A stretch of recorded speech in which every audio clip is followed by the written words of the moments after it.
প্রেরণা দেবে যে হ্যাঁ, জীবনটা যুদ্ধ করে সুন্দরভাবে মাথা উঁচু করে বেঁচে থাকার জন্য।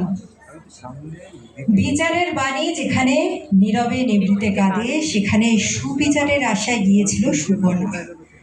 যেখানে খোদ পঞ্চায়েত প্রধানের ছেলে নারী নিগ্রহে জড়িত, সেখানে কি বা বিচার হতে পারে?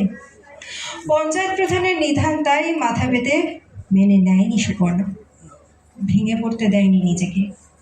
স্বার্থান্বেষী পরিজনের উপদেশকে নাকচ করে দিয়ে নিজেকে নিয়ে গেছে আলোর পথে। সঠিক পরামর্শে নিজের জীবনের লক্ষ্যে খুঁজে নিয়েছে সে। আর আজকে সে আরো অনেক অনেক নির্যাতিতার পাশে দাঁড়িয়ে তাদেরকে লড়াই করার জন্য অনুপ্রাণিত করেছে। সে আজ সকলের চোখে হয়ে উঠেছে আলোর পথযাত্রী।